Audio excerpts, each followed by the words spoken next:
It's time now for World Watchers International with Mae Brussell, who for over 17 years has investigated and exposed political conspiracies worldwide. World Watchers International originates at KLRB, Carmel, California. Here's Mae. Good evening. This is Mae Brussell in Carmel, California. It's broadcast number 505, and it's August the 9th, 1981. I think it is. The time goes so quickly I can't keep track sometimes. I did make one error last week. I think this is beginning my 11th year on the air, and I can't remember a time where I have done this, or else people haven't called attention to it, and nobody caught it yet. But I realized as soon as I was home and the program was over that I had confused two names of information about a particular party, the behavior of Ed Butler, working for the Young Americans for Freedom as an agent provocateur. He worked for Patrick Frawley, not Ed Pauley. Ed Pauley, who died recently, who was a very wealthy oil man in California, was the man who prepared Lyndon Johnson for the 1960 conventions and convinced him to run against John Kennedy at that time. He was active in the party. He originated from Indianapolis and moved to California, and he coordinated Lend-Lease supplies in Great Britain with the Soviet Union. And this man was very active, working parallel and along with Patrick Frawley, Ed Pauley. The name I got wrong. It was Ed Pauley, who passed away last week, but Ed Butler, the man that I mentioned, worked for Patrick Frawley in California. He worked for Frawley and formed the original Libertarian Party there. He had an organization that the CIA had set up. They called themselves the Libertarian, and Ed Butler had worked for Patrick Frawley and Charles Colson at the Hard Hat demonstrations for the Information Council of the Americas to have demonstrations, and he worked with Lee Harvey Oswald to set up a cover that he was an agent of Fidel Castro, or sympathetic to Castro, where he actually worked for the CIA. Ed Butler also, as I said before, had spread a cover story, the first published article that the blacks had killed Sharon Tate and her family and her friends, her baby and her friends, her unborn child, and the LaBiancas. It was Ed Butler who was doing all this mischief, but he worked for Patrick Frawley and not Ed Pauley. And as soon as I got home, I should have looked that up on my files when Ed Pauley passed away. But they had worked so closely together in Los Angeles area, in the clandestine operations and in the political parties that put Lyndon Johnson into power. The excuse is not good enough. I shouldn't make that kind of a mistake, and I don't remember if I've done it before, but I apologize. They're both passed away, but that's not the point.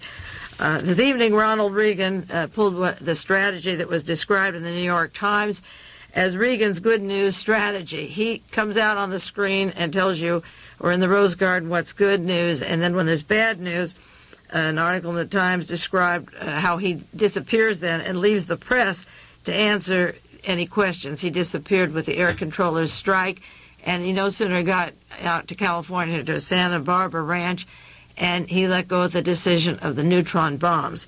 He doesn't have to see people, and he's far away from the action. And he says the opinion of the Allies, he sent a message, has nothing to do with Americans want to do to defend themselves. He also limited questions of his aides this week. He's the first president of the United States. It's unprecedented, according to Associated Press story, the unprecedented gag rule on reporters in the Oval Office and picture-taking sessions and so forth, that if they ask questions of him, they will be fired. And he left angrily and will not answer the questions, and has demanded that the press corps, members of the press who cannot observe the request, are asked to excuse themselves from any photo sessions. As I say, this is described as unprecedented of any president, but he is unprecedented, so it's par for the course for Ronald Reagan.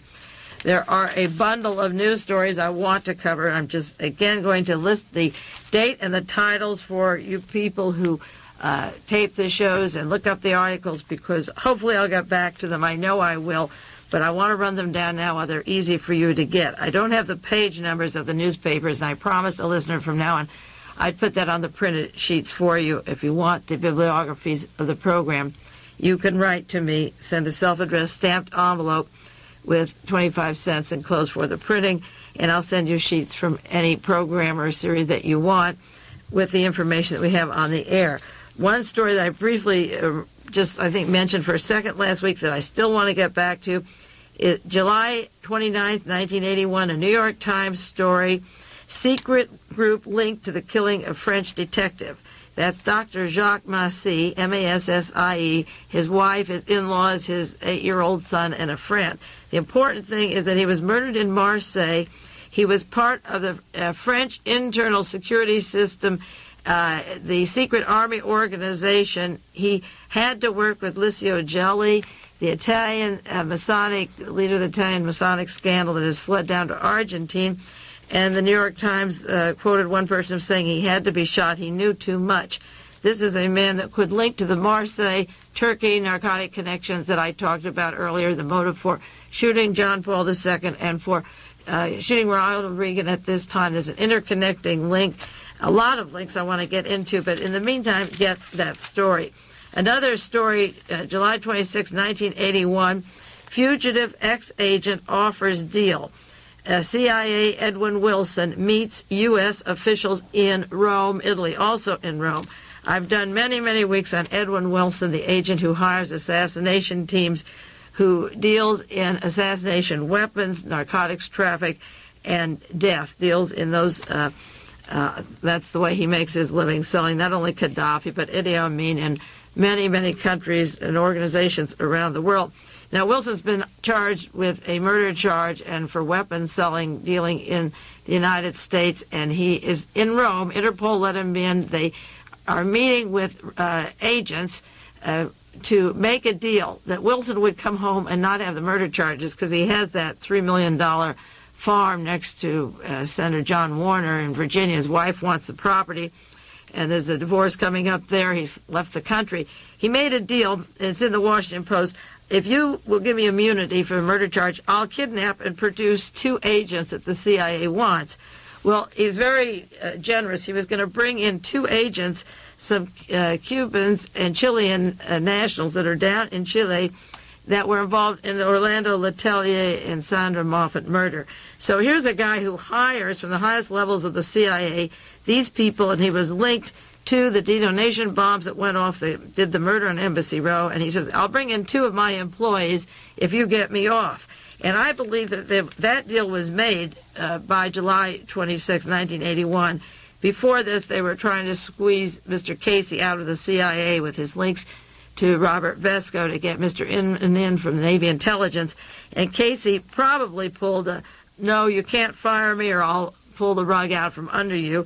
They released Max Ugel, who was a deputy under Casey, sacrificial lamb in a ball of wax there. But that's why the talk of murdering Gaddafi that was in the Newsweek magazine and on the headlines just a week and a half ago came out. I'm sure that Edwin Wilson wouldn't bring home 2 Chileans from South America for his immunity, so he probably was going to go for the big boy, which would be Gaddafi, and that's why the plans to kill Gaddafi were spread around the world, and members of Congress had stopped at that, and then they switched and said, no, we were going to have a coup in Mauritania. The transaction of switching from Gaddafi to Mauritania to Chileans to bring them home makes sense when one of the biggest officials since the Watergate is bargaining to come back to the United States. This is an important story. He's making deals now to wipe out some of his agents. Now, one of his agents is Abu Daoud, D-A-O-U-D, who was shot 6 times in Warsaw just this week. He isn't dead yet, and the headlines have been saying a man blamed for the Munich massacre, the Olympic Games, the Israeli athletes, was shot in Poland. This was August the 6th, 1981, the London Daily Telegraph, the San Jose Mercury. Terrorists blamed for Munich massacre shot in Warsaw. But in January 23rd, 1978, the Associated Press had PLO's Olympic massacre boss and 7 others slain, Ali Salameh in Beirut. Now, we've read that Carlos the Jackal was involved with the Munich killings. Terpil and Korkola and Wilson were involved. And we have a man in 1978 that was supposed to be murdered who was the boss. And just this week, another boss was shot. So the point is that in exchange for Wilson being allowed to come back to this country and start his own killing operations again, there's going to be a lot of deaths to prove that he's cleaning up the operations, and all of them are the people that he worked with and hired or had somebody hire for him. They're great heroes in this country, and if you're thinking of joining the CIA, you better think twice of what they do to you if they want to bargain for their own lives. August the 4th, 1981, another article, Unhappy Millionaire Carlos Marcello, the mob boss from New Orleans, has been convicted on one charge of conspiracy. 11 charges were dropped, but his co-worker, Irv Davidson, got off. He also had been indicted down New Orleans. I did a broadcast, I don't remember how long ago, I'll have to look that up, on Irv Davidson. He is one of the highest officials of the United States government who goes all the way from the John Kennedy assassination up to the present era of conspiracies and espionage agency operations. Irv Davidson, no way could be indicted he was indicted, but convict him would be like getting Agnew, Nixon, and John Mitchell out of office. Those men went out, but they were heavily paid off, and are all ganging together now. But Irv Davidson simply knows too much, and he threatened to talk, as have others, so he got off his charges. And Marcello not only was convicted this week, but then he was indicted the same day in Los Angeles for bribing Judge Pragerson on another mob case. So maybe Marcello, the unhappy millionaire, is getting old, and maybe they'll sacrifice him too, so that the team stays in office. New West, August the 8th, this week, has an article, Murder in Paradise. I talked a while back on that murder down in Santa Barbara of Giovanni Schoenman, he's an artist and sculptor, Kimberly Roberts, and Cornelius Mull. Get the article if you're interested in that subject. It hits bases onto art galleries and drug dealing or diamond dealing, as whichever you want. It's in Lompoc and Santa Barbara, right next to the federal prison, and also he has a home right not too far from Ronald Reagan's ranch. It involves Iran and London and South Africa, a Seattle court reporter, South Korea, and another interlocking ball of wax. It's an interesting article. Get that if you can. New York Times, August the 14th, 1981. Worry over illegal arms exports grows among... No, this is, July 14th, 1981. I'm going too fast for you, or for me. July 14th. It's a month ago already. Worry over illegal arms exports growing among the U.S. prosecutors. And it's got a picture of Edwin C. Wilson, the same man who is in Rome, Italy, meeting with the very person that was doing the stories on Mohammed Ajah and the shooting of the Pope. These are interlocked espionage operations, and Edwin Wilson is sitting in Rome with immunity at the present time. And this article is about weapons being taken out of China Lake, California, and stolen under the eyes or for the CIA. It has to do with various agents that went to Philadelphia and then were apprehended in California. And this also has this article, a lot to do with Frank Terpil's activities and Edwin Wilson. I'll get back to the article later, the interlocking links of the CIA to these people. And then that goes on down to Texas, to the shooting of Judge Wood, who was cracking down on narcotics traffic and on narcotic crimes. And then later, maybe a few months from now, if I have time, we'll go and make the connections of these people to the killing of particular witnesses in that jail in New Mexico where they were tortured and wiped out, witnesses to these very important events that were all wiped out that particular evening in a cruel manner. Another article in the New York Times, July 23rd, a week later. Inquiry in smuggling finds New York role in arms trafficking. And this has to do, again, with weapons being sent out of California and through New York, of Terpil and George Korkola. This article then mentions George Korkola. Jack Anderson is writing about Edwin Wilson and Frank Terpil, and he leaves out Korkola. And I wonder why he leaves him out, because Korkola is the biggie of if there's four men, Theodore Shackley, Edwin Wilson, Frank Terpil, and George Korkola. Jack Anderson has a little allergy to that name, so write it down or circle it if you have the printed sheet. He had an article this week, August the 5th, Notorious Associated. He tells about John Dutcher, D-U-T-C-H-E-R, who's a member of the notorious Terpil Wilson gang of international gun runners and cutthroats, and he felt that they were after his associate for the research they have done on Terpil and Wilson, and they felt that Dutcher had a hit list it does have a hit list that includes the name of his associate, Dale Van Atta, who's been investigating the Terpil-Wilson operation for almost a year now. He said the only time Dutcher's name surfaced was in New York Times, December 24th, 1979, where they described in the New York Times a third man who worked with a team of assassins and bragged that he was an international assassin and killed other people, and worked with Frank Terpil in England, where they owned a lodge, a hunter's lodge in Crewe, England. Now, Jack Anderson refers to the New York Times leaving out a third man's name, and he's writing about Dutcher and Wilson and Terpil. But Jack Anderson is leaving out George Korkola's name. And Jack Anderson has a very interesting background of tangled connections to the Korea Gate gang and to Madame Chenault and to the Mormon Mafia in Utah. And Jack Anderson is very selective. What he writes is good, but he keeps referring to a third man that Dutcher worked for, but he won't use the name George Korkola. It'd be interesting to find out why. Also, there was an article, Panamanians' grief over Torrijos is hardly visible. This is Los Angeles Times, August the 4th, 1981, and it tells how Barbara Bush, the wife of our vice president, was sent to the funeral of Torrijos. That's interesting because Anderson had an article also the end of July that Marcos is due for a fall. We sent Vice President Bush to the inauguration of Marcos, to that rigged election of that miserable fascist. And then we sent his wife, that poor woman, down to the funeral of this drug dealer, this Torrijos. We're sending them to the biggest narcotic traffic places in the world, but that's fitting for the vice president and the former director of the CIA, because that's what their game is narcotics traffic at the highest levels. So it's fitting that Mrs. Bush goes to Panama and he goes to the Philippines, I guess, to cover their bases. We also sent the Joint Chief of Staff down at the funeral. This was August 4th, 1981, of Torrijos, where he was described as such a fine, wonderful person. The Los Angeles Times said that for nearly 13 years there was repression, corruption, bad economics, and he couldn't get more than 10% of the vote, so he gave it to somebody else, and then he kept all the power.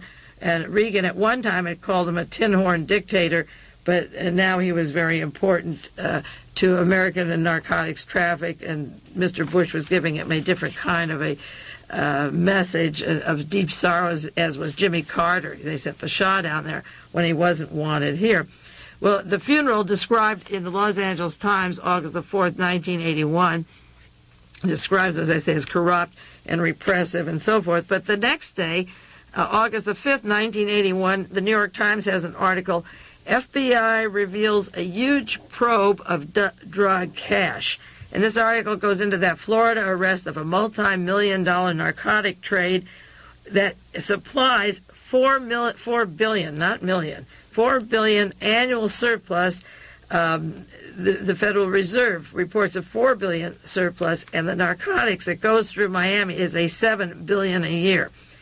Federal Reserve banks have currency shortages. The Federal Reserve Bank has been reporting a $4 billion annual surplus. The retail trade in illegal narcotics traffic in this area in Panama is $7 billion, so that's $3 billion more than the Federal Reserve had. And they made a investigation and used laundered money and pulled in 61 suspects. At the time, 28 were arrested in one place and seized one evening this last week. They had $4 million in cash. They had $2 million in a Panamanian bank account, $2 million in real estate, and the contents of 58 bank accounts in Florida. So Torrijos dies in a plane crash the week of August the 2nd in Panama, and he's strongly linked to narcotics traffic for years, ever since he's been in office, and escalating. And at the same time that his plane blows up, the FBI have arrested these people with the Panamanian money, and I'm sure there was no connection between the necessity to blow up Torrijos and the money found from Panama in that drug arrest. Don't think that I would ever believe there is a connection any more than Jim Jones deposits in Panama Panama banks, and all the drugs that they had, and gun running and medical experiments on people. I don't want you to think I'm jumping to conclusions, hardly. There's an article, San Francisco Chronicle, the Associated Press, CIA Jonestown link.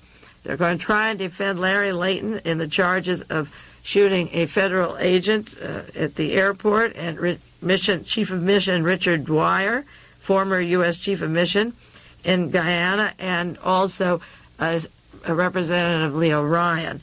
Layton has been charged with the shootings, and the defense team are going to use a CIA link. They're not going too well. I've worked or talked with the defense team, and the CIA is holding up all their papers. Most of the papers on Jonestown, it's completely bottled up, but that's the line that they're going to do, and the newspaper covered it that way. I mentioned last week the murder, the beating up and kidnapping of Max C. Ugel. He's the brother of a man who was working in the security system in Japan. His brother was in Japan for many years with the CIA, undercover agent with various agencies, and he was dropped out of the CIA as the deputy director of the operations, the secret clandestine operations, when the heat came on Casey for putting him there. But this Ugel, the chief of clandestine operations, was an important man in Japan. And just when this story broke about William Casey, and they're going to exhume Dennis McNeil, the brother of the two men that blew the whistle on Ugel. I talked last week about his being murdered, Dennis McNeil. But this Ugel was an important man in Japan, and he worked over there.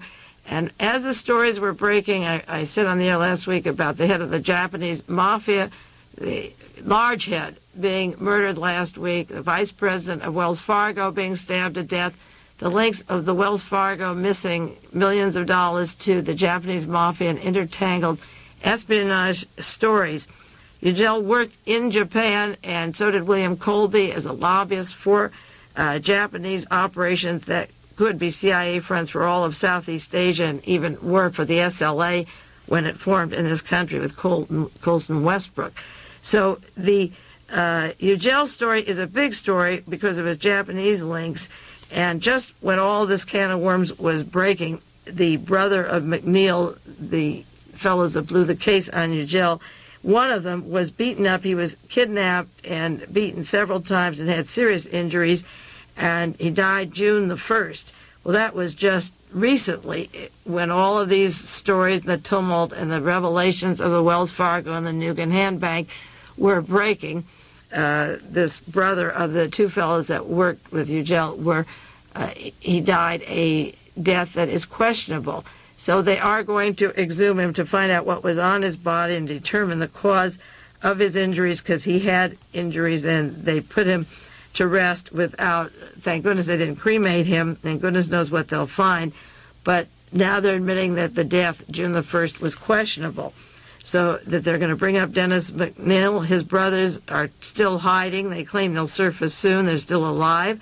And they blew the whistle on a very important man, Max Ugel, who worked mostly in Japan and was a close associate of William Casey, who is holding the line in the CIA, at least for the time being.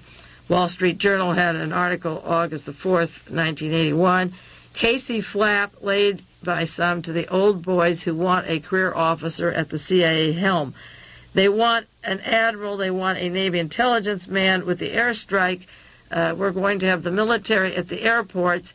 We'll have the Navy and the Army in the drug control operation, and they want a Navy person. We had one under Jimmy Carter as director of the CIA. Stanfield Turner was a graduate of Annapolis along with Jimmy Carter.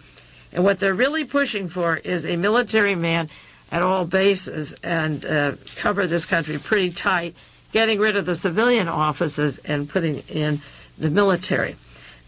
I want to mention, now some of those stories I'm going to go back to at length later, and it took me a half hour to run down some of them, but they're very important articles, and you shouldn't miss them in the local papers, and it's easier to get them in the week or two that they come out the library than to dig for them later.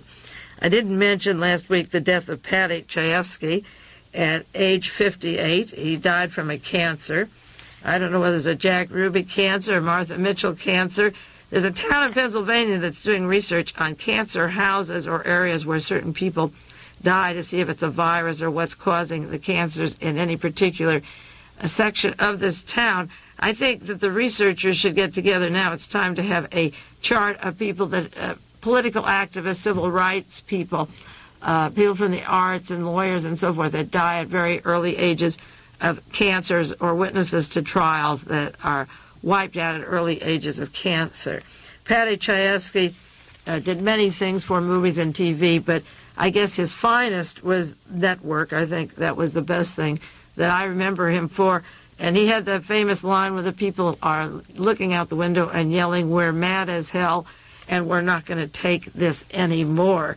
They didn't like what was going on, and they began yelling and screaming.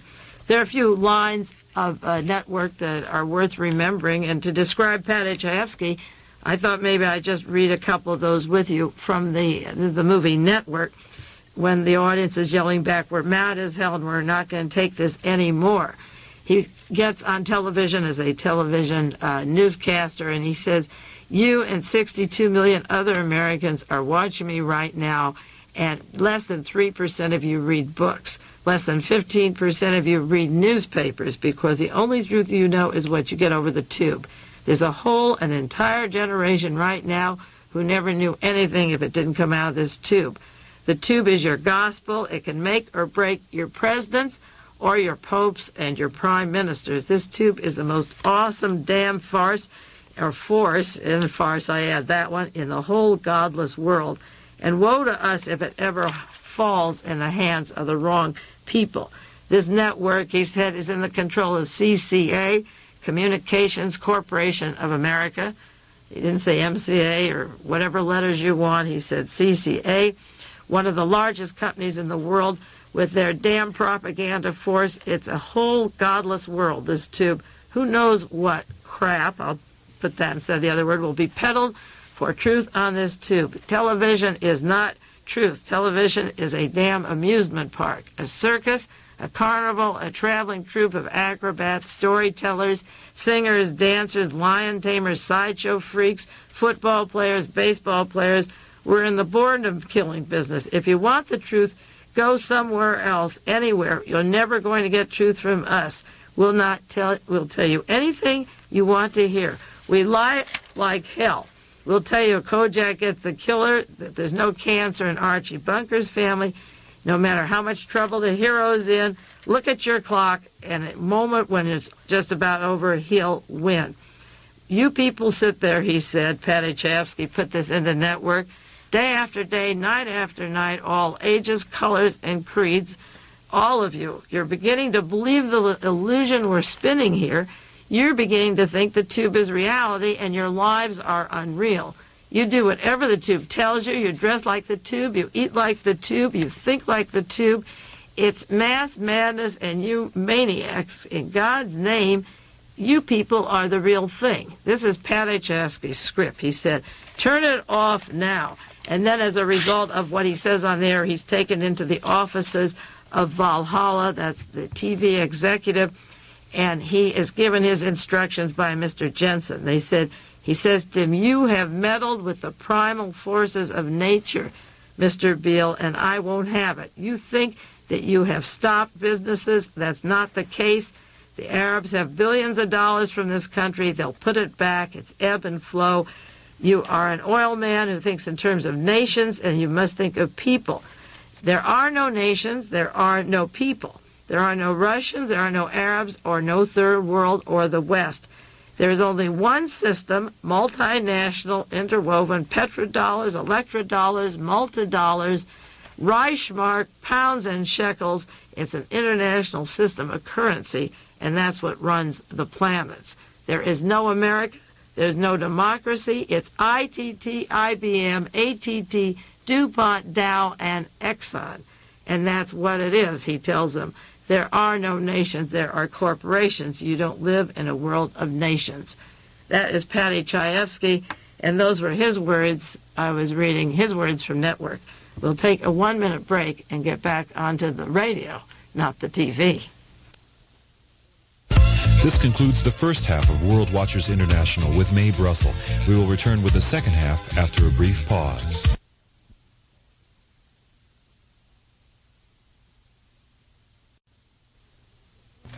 Okay, in the second half of this program, I want to go into a little bit of explanation of organization of the way I have to begin to think and handle the way the news is gushing out. There are so many names, there's so many pieces of this international puzzle. How did America become ITT or Exxon or Dow Chemical? What was it that turned what we thought was a nation into a corporation, what Padachevsky was talking about? The major event that I can see after World War II that really turned things around, and I want to talk about those events in this half hour, and then the subsequent items that are breaking now, was the first thing that I think was important was the killing of John Kennedy in 1963. And killing Kennedy was bad enough, but the first cover-up that I began to study, at least, I could go back to Alger Hiss or the Rosenbergs or the cause of World War II, but starting in September 64, the Warren Report was the first cover-up of the killing of the President of the United States. And the members of that Warren Commission covered up the involvement of our own agencies, the CIA, the use of organized crime, the use of the Pentagon and Defense Department, the international funding from Rome, Italy, that's linked now to Licio Gelli and the Italian scandal, the use of the church and the Antichrist and the fighting the Antichrist, the anti-communist group, the intent, the fanatical desire to put down anything that even touched of socialism or social reform became linked with communism or Antichrist. And there was also an anti-Catholic pitch to this that's going to come out more. You'll see it more as time goes on. And the use of Nazis in the CIA, in the Defense Department, with organized crime. You had a front of people working together, the Defense Department, the federal agencies, organized crime, and Nazis from Germany, that were protected by the Warren Report in 1964. Watergate came along in 1972. There was no big investigation of Robert Kennedy or Martin Luther King's death. And when they got caught at Watergate, the same team, the same gang, they were investigated by the Senate Select Committee and Leon Jaworski, and that was the second major cover-up of a lot of killings as they killed their major witnesses during the Watergate hearings, and witnesses of the Kennedy assassination were also being murdered. Then the Rockefeller Report came out in 1975, and that was the third cover-up. Ronald Reagan was on that team, and when the Watergate story became unglued and started going back to Dallas, they quickly came out with the Rockefeller Report on domestic operations. That was followed by a fourth cover-up, Representative Pike's report, where he mentioned 400 agents of the news media who worked with the intelligence community, and they were never identified for us. And Daniel Shore was removed from his programs and on the air. And then the Korea Gate came along, the paying off of members of Congress, the Korean CIA, and the compromising of our Congress, and that was another cover-up. Then the Senator Church Committee began investigating the murder of political leaders by the CIA, Patrice Lumumba in the Congo, Fidel Castro, the attempted murders, many of them, and they're still going on from 1961 up to the present date, the attempts to murder him, the murder of Trujillo in the Dominican Republic, and Rene Schneider down in Chile, and of course then followed the murder of Salvador Allende. Richard Nixon said in 1970, he told CIA Director Richard Helms that Allende regime would not be acceptable to the United States. Those were his words, and their hearing had that printed in there. It wasn't acceptable that they have this man elected president. So these cover-ups were going on continuously. The Senator Church Committee, then there was Sam Ervin's investigation of mind control programs and institutions of prisons and hospitals doing mind control programs. And that was another cover-up. That was a seventh cover-up because it went into the testing of the CIA, not the administration. Once you discover how to make aspirin, you don't test it every year. You have the formula. or penicillin, and you just start distributing. So the distribution's going on now, the medical and the physical mind control, the operations, the electrode implants, and the hypnosis, and whatever it takes to make assassins remember, forget, or to kill, or to lose their minds, or to commit suicide, all the things that they had in their hearings, the way to cause schizophrenia so a doctor won't recognize it, and so forth. They called those testing programs where they really were administered. So that all held from 1963 pretty firm up through 1975. The people that had been murdering their own witnesses, even during the hearings, the Senate hearings of Senator Church, primary witnesses were being killed right and left, like John Rosselli, Jimmy Hoffa, Sam Giancana, George de Mohrenschildt, William Sullivan of the CIA, Carlos Prios Siqueiros, the former president of Cuba. This isn't about those murders, but the line or the dike or the cover-ups of these illegal actions were holding until 1978. They did pretty good from 1963 until 1978. Then the House Select Committee on Assassinations issued their report, and the report came out with the conclusion that there was a conspiracy to kill the President of the United States and to kill Martin Luther King, the President, John Kennedy, and they went as far as saying organized crime, but they said there was a conspiracy. Now, there were a series of events, important articles and important events that I'm going to run down in chronological order that they include all the names that I've been throwing out on the air for the last few months. I've given you many, many names, but I'm charting these events, and then I have large graph paper, and I'm putting cities and states and countries and banks and the modus operandi where they all overlap and interconnect, because what I'm listing for you is interrelated. It's not isolated. While the House Select Committee was doing their investigation of Martin Luther King, and before they got the John Kennedy investigation, or at the same time, Jonestown happened. That was November 19th, 1978. And that involved weapon caches, mind control, criminal experiments against people, Nazis, drugs, and so forth. 1978 to 1979 was when Michael Sindona was locked up. The Franklin National Bank crashed in 74. But his links to the CIA, the Vatican, the organized crime, to John Connolly, the Gambino family, and so forth, the Sindona story got full-blown 1978 and 79. January 28, 1980, a few months later, Frank Nugent was found murdered with William Colby, the CIA director's name and information about him. That bank was blown up, exposed. The $500 million to $1 billion was missing in Australia. It involved people like John Paisley, going back to Kennedy assassination, George Bush, our vice president right now, Mr. Pipes, one of the big officials under Alexander Haig, the National Security Council. The Nugent Bank collapsed, and Frank Nugent was murdered. 12 people directly linked to that have been murdered, and many more since. January 28, 1980. 2 months later, March the 10th, 1980, Gene Harris shot Dr. Tarnow up in Westchester. Now, that story involves organized crime, mystery trips, the CIA, trips to China, Russia, Africa, Gulf of Western. That has not even been scratched. The story of why Dr. Tarnow had to be murdered, and Gene Harris, the instrument and the co-partner of him in these various operations. But 2 months after the Nugent Bank collapsed, and shortly after the Michael Sindona conviction, the Tarnow murder took place in Westchester, New York. And by March the 10th, 1980, the exposures began to come out about the Wells Fargo Bank in California, with the $200 to $300 million missing. That was this year. The Wells Fargo interlocking links became more evident in 1981, but that was just at the beginning of this year. The Wells Fargo story, connections to Guyana, Australia, Nigeria, and so forth. That was a very important event. December the 8th, 1980, John Lennon was murdered.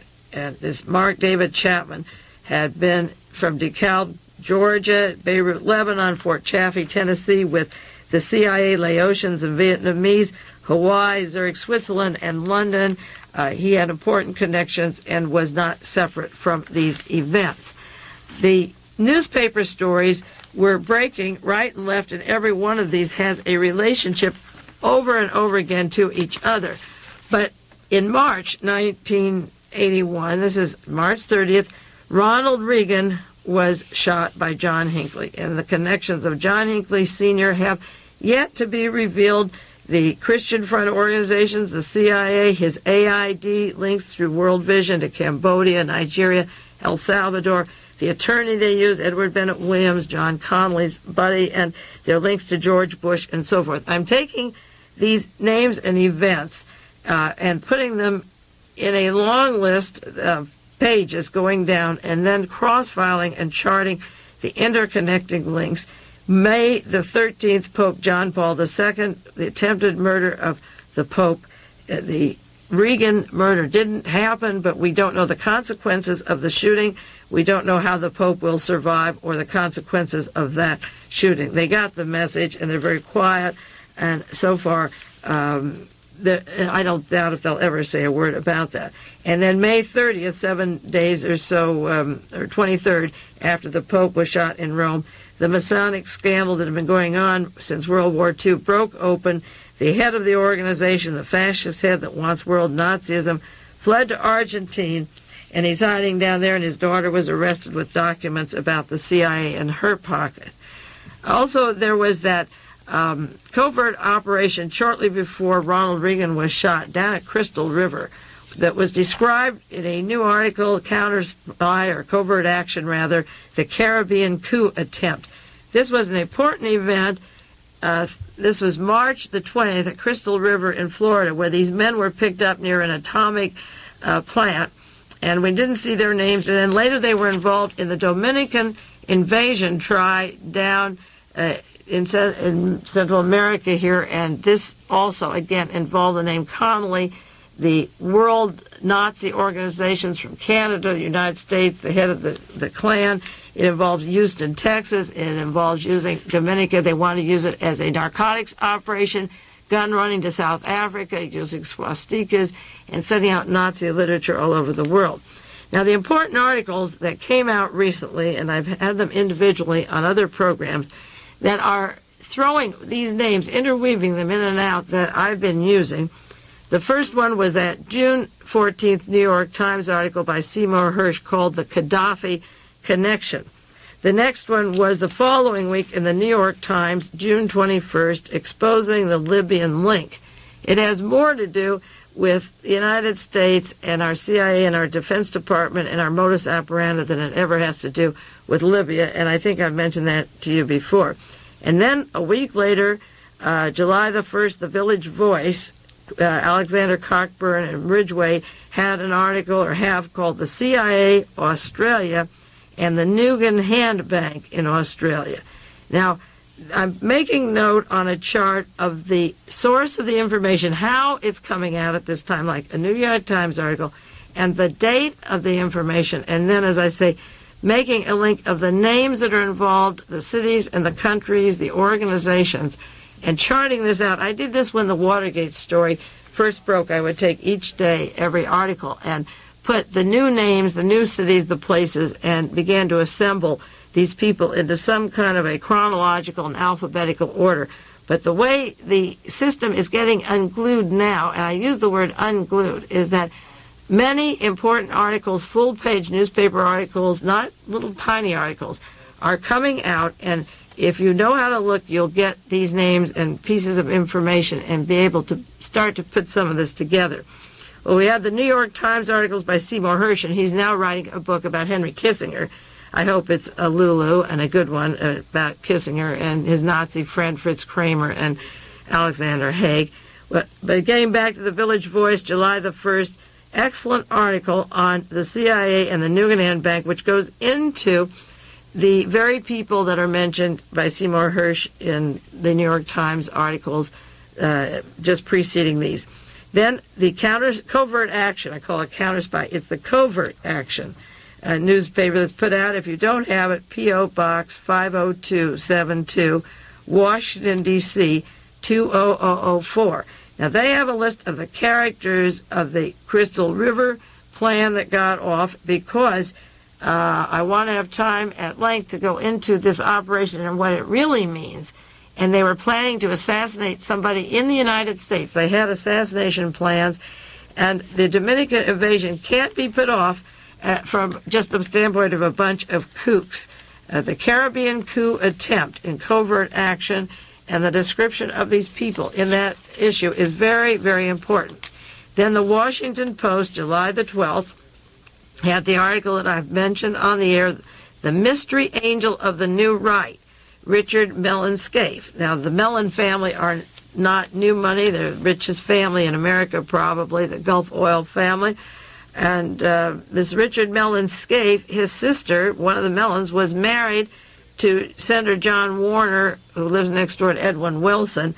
And I don't know what the Mellon money or influence had, but I'm sure that there's an intertwining group between this Senator John Warner, who is very, very conservative, and Mellon, who was up the money for the far right. That involves Young Americans for Freedom, Richard Vagary, and again, going back to the John Kennedy assassination, the group that was brought to Dallas from Germany by Nazis in Germany and neo-Nazis in the United States government.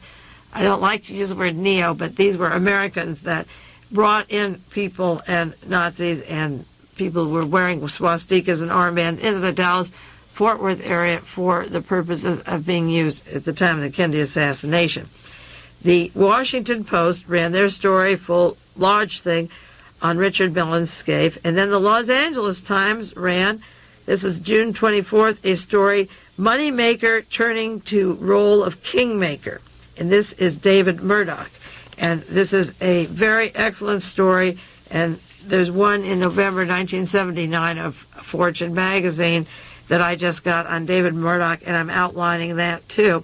And the reason I decided to run down these names for you and the sources of information for future programs is because in outlining the Fortune article about David Murdoch, I realized how many bases he's hitting here with the Watergate team, the Kennedy assassins, the countries, the interests, the preponderance of interest in Australia, New Zealand, and insurance firms, and where he gets his funding, and the secrecy of David Murdoch. There are men like Howard Hughes and Daniel Ludwig and David Murdoch, the self-educated, didn't get through high school, became multi-billionaires, set up fronts in their name, privately owned corporations that nobody can go to, taxpayers don't know what goes on, and they can fund unlimited espionage operations because they're totally owned by these people. So they go from, Howard Hughes didn't start from scratch. He had an education, but Murdoch and some of these other new giants didn't have that kind of an education. They started with nothing and become these multimillionaires with mysterious secret backgrounds. Then the Los Angeles Times, August the 2nd, had a two-part article. One article was in one section, not the business section, saying From Oil to Films, a Giant Step. And that's about Marvin Davis, who I mentioned briefly last week. He bought 20th Century Fox, the Pebble Beach Corporation, and this is a very important article for you to get August the 2nd, 1981 from the Los Angeles Times. Then in the business section of the Los Angeles Times, their same issue, August the 2nd, 1981, is a large picture, a full page, The Takeover of Fox, a drama of wealth, intrigue, and passion. Now, when I wrote my articles on the SLA or Watergate or the Senate Select Committee, those are my first published articles that I did in The Realist for Paul Krasner. And I thought that the ground rules were to put a cast of characters to put their personalities and what the people involved did and where they worked and where they came from. Then have a chronological succession of how the events preceded or took place that led up to finding themselves, say, at the Watergate Hotel or the Patty Hearst kidnapped by the SLA, and how the Watergate was covered up by Sam Ervin and the Senate and Howard Baker and that gang. But I put my article in chronological order, and I had a cast of characters. My articles Well, Los Angeles Times does that. For the first time, maybe this will be a journalistic style. This is the way these things should be if they're to inform you. You don't need flowery introductions and all kinds of words to flow that melt things together.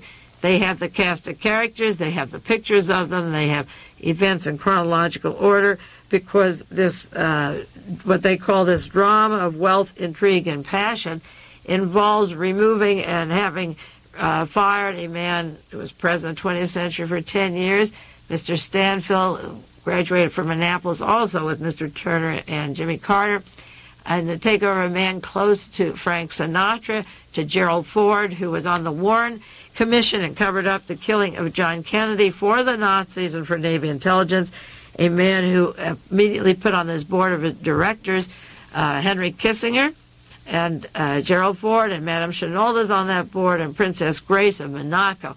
You have a very international group of people, and they've been involved in espionage and intrigue for a long, long time, and going back certainly, say, to the era of the Kennedy assassination, Sinatra and Kissinger and Gerald Ford and the whole gang.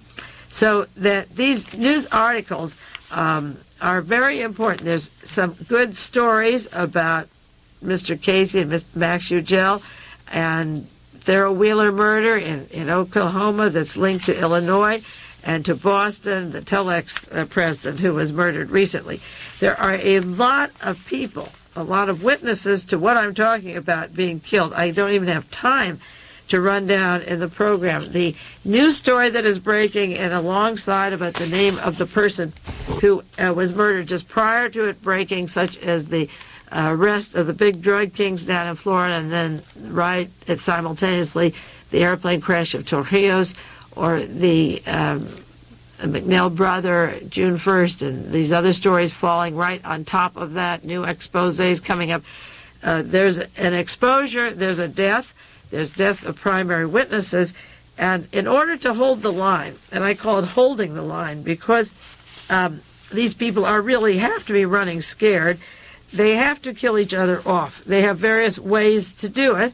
They have car crashes, they have their cancers, they have putting them in car compressors, the back trunk, like Jimmy Hoffa. They gun them down like Sam Giancana, cut them up and put them in a drum like John Rosselli. They can shoot them in hunting accidents like William Sullivan. But there are a tremendous amount of obituaries that are simultaneously taking place. And what I think is happening is that the interlocking links of these pieces are coming apart. Now, some of these writers that are doing these things don't even see all the connecting links, but they know something is happening. I don't know the reason why so many pieces of information are flowing together at this time. I think some people are genuinely afraid of Ronald Reagan and Alexander Haig and fear that we're on the brink of World War III. Some people felt that Haig attempted a coup and was very overt in his so-called takeover as soon as Reagan was shot.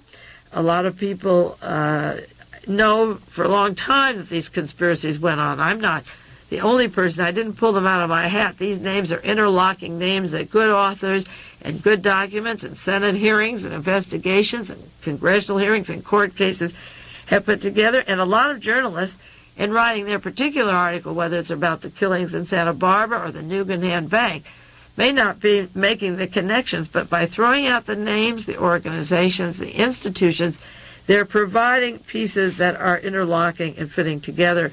And there's too much money floating around missing. Hundreds of millions of dollars that has been involved in gun running, illegal shipping of weapons to South Africa, training assassination teams. It's used for espionage. It's linked to organized crime, narcotics, and there's no way to solve the bank mysteries and the narcotic traffic without tapping into those main stories that I've mentioned to you before. In closing, I just want to give you again another quotation. This isn't from Patty Chayefsky, but this is Kenneth Lamott. I picked up a copy of his book. I have one at a book sale yesterday. He wrote a book called Anti-California, Report from Our First Parafascist State. Lamont died an early death. He died last year. He wrote this in 1963. This was 18 years ago. And he warned us about what was going to take place, what's happening today. What we see in our headlines today and the insanity we see didn't just happen this way. You don't just wake up and find all these crazy things that are going on. They've been going on for a long time. If you wanted to see them, it's like the lines and network. It's there if you want to see it. If you don't watch the tube, if you turn it off, if you read the papers, if you have conversations, you'll know that these things are going on, and the tube is there to entertain you. And if you want entertainment, turn the tube on. And if you want to know the future, maybe read Kenneth Lamont's book, Anti-California Report from Our First Parafascist State. He has a picture of Ronald Reagan, our great governor of California, and he said 18 years ago, here in California, we are to begin with governed by a charismatic buffoon. Men so clownish it's hard to take them seriously as politicians. Men who are not reluctant to use their tremendous powers. See, it isn't California's problem anymore. It's yours back there in New York or London or wherever you go. This is your problem now. It's not just California. He said they use their power. We are the garrison state preeminent, with 1/3 of the people here depending for daily bread on bombs, missiles, napalm, and other obscene items found in the catalog of death. We are engaged in open warfare against an internal enemy who's described in terms that would have instructed Goebbels. Goebbels was Hitler's great chief, in case you young people don't know who Goebbels is, because you probably don't see his name on television. And then he says that enemy, of course, is our own young people. And he goes into the problems in the Golden Gate Park, at Isla Vista, the riots up at the University of California, and he refers to S.I. Hayakawa and Ronald Reagan. He says there's a frightening report. This is an account of corruption in California, problems with San Quentin inmates and so forth. Kenneth Lamont was in the Navy. He had a good education. He graduated from Yale. But he understood California perfectly 18 years ago. He wrote that a long time ago. And now the man that he wrote that about is the President of the United States, and he's out there chopping wood, ha-ha, and he's riding his horse, ha-ha, and he has plenty of problems because he put in as his CIA director Mr. Casey, who was a close associate of Robert Vesco. And if Bobby Hall wasn't murdered, we'd have a different story about Ronald Reagan and Paul Laxalt, who put him into office, and the California mob, and Frank Sinatra, and Ed Davis, the Los Angeles police chief, who got the tapes of Bobby Hall. And we'd learn about Howard Hughes and Robert Mayhew and the assassination teams. But Bobby Hall was shot. He was shot through a window eating some cherries. I think it was a July evening a few years ago. And the tape recordings that tell about these shenanigans are on those tapes. But many people know what's going on. Edwin Wilson knows. Frank Terpil knows. Michael Sindona knows. Michael Hand knows. I could go on, and I do say that there's too many people that know. Every time Wilson makes a bargain to bring in a few dead people for his immunity, then it backfires and another thing happens, that it will expose the intrigues that are going on. This is a complicated series of events that have taken place for the past 18 years. I'm going to try sometimes to update you on a list of them, and other times just talk about one particular event and set that straight. But I want you to know that there are many good pieces of information there now if you want to read them. And if you want to write to me, I'll send you the printed sources so you can look them up. In the meanwhile, turn off your TV, do what Patty Chayefsky told you to do. Start reading and figuring things out and studying it more, because it's only your life, and why give it to them so easily? In the meantime, this is Mae Brussell in Carmel, California. You take care, and I'll be back with you next week. This has been World Watchers International with noted conspiracy investigator Mae Brussell. This program originates from Carmel, California. This is Timothy Leary, broadcasting from KLRB Carmel, your high orbital station on planet Earth.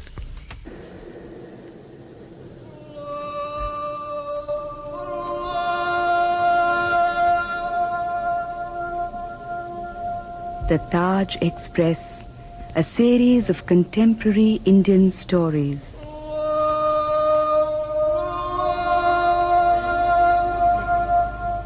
now for the Taj Express on KLRB FM 102. Brought to you by the Pilgrim's Way Metaphysical Bookstore, located near the post office in Carmel on Dolores near 6th. At the Pilgrim's Way, you'll find a unique selection of natural crystals, New Age music tapes, meditation and healing tapes, as well as books on the occult, alchemy, tarot, Oriental philosophy, astrology, and other interesting subjects. Many of the secrets of the universe were discovered by the ancients, and their findings live on today in books and accessories from Carmel's most unique bookstore, The Pilgrim's Way, just a few doors down from the post office on Dolores near 6th, Carmel by the Sea. Open 7 days a week. And now, tonight's Taj Express, brought to you by the Pilgrim's Way Bookstore in Carmel. The Pilgrim's Way also wants you to know that they can now duplicate your cassette tapes while you wait.